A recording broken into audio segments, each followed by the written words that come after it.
द्रौपदी भारत की वह प्रथम महिला है जिसके 5 पति थे। लेकिन सबसे बड़ा सवाल यह है कि क्या आज के लोग ये समझते हैं कि द्रौपदी ने विवाह तो सिर्फ अर्जुन से ही किया था? तो क्या उसका रिश्ता सभी के साथ था या नहीं? पांचों पांडवों से द्रौपदी का विवाह कैसे हुआ या पांचों पांडवों की वह पत्नी कैसे बन गई? ये बहुत लंबा किस्सा है। कहते हैं कि द्रौपदी अपने पिछले जन्म में बहुत सुंदर युवती थी। सर्वगुण संपन्न होने के कारण उसे योग्य वर नहीं मिल रहा था। इसलिए उसने भगवान शंकर की तपस्या की और तब शंकर जी प्रकट हुए। उस समय द्रौपदी ने हड़बड़ाहट में 5 वर मांगे। इसलिए उसे शिवजी के वरदान के कारण इस जन्म में 5 पति प्राप्त हुए थे। जब भगवान शिव ने द्रौपदी को 5 पति प्राप्त होने का वरदान दिया था, तब वह भी ये जानते थे कि उसे अपने 5 पतियों के साथ पत्नी धर्म निभाने में समस्या होगी। इसलिए उन्होंने द्रौपदी को ये वरदान भी दिया कि वह प्रतिदिन कन्या भाव यानी कौमार्य को पुनः प्राप्त कर लेगी। इसलिए द्रौपदी अपने 5 पतियों को कन्या भाव में ही प्राप्त हुई थी। हालांकि कहा जाता है कि संतान को जन्म देने के लिए भगवान श्री कृष्ण ने द्रौपदी और पांडवों को यह सुझाव दिया कि हर साल वह पांडवों में से किसी एक के साथ ही समय व्यतीत करे। साथ ही जिस समय वह अपने कक्ष में किसी एक पांडव के साथ हो तो उनके कक्ष में कोई और पांडव प्रवेश न करे।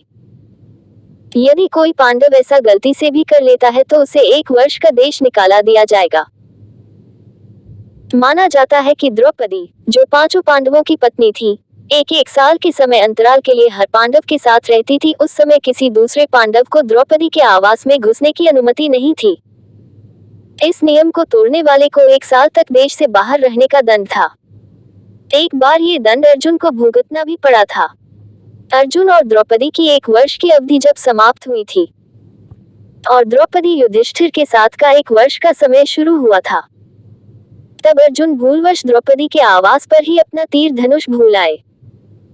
पर किसी दुष्ट से ब्राह्मण के पशुओं की रक्षा के लिए उन्हें उसी समय इसकी जरूरत पड़ी। अतः क्षत्रिय धर्म का पालन करने के लिए तीर धनुष लेने के लिए नियम तोड़ते हुए वह द्रौपदी के निवास में घुस गए। उस दौरान द्रौपदी युधिष्ठिर साथ में थे। बाद में इसके दंडस्वरूप अर्जुन 1 साल के लिए राज्य से बाहर चले गए थे। इसी 1 साल के वनवास के दौरान अर्जुन की मुलाकात उलूपी से हुई और वह अर्जुन पर मोहित हो गई। ऐसे में वह उन्हें खींचकर अपने नागलोक में ले गई और उसके अनुरोध करने पर अर्जुन को उससे विवाह करना पड़ा। कहते हैं कि दोनों 1 वर्ष तक साथ रहे। अर्जुन और नाग कन्या उलूपी के मिलन से अर्जुन को एक वीर पुत्र मिला जिसका नाम इरावान था। आपको बता दें कि द्रौपदी ने 1 वर्ष के अंतराल से 5 पांडव के एक पुत्र को जन्म दिया था। लेकिन दुर्भाग्य कि इन 5 पुत्रों को अश्वत्थामा ने मार दिया था।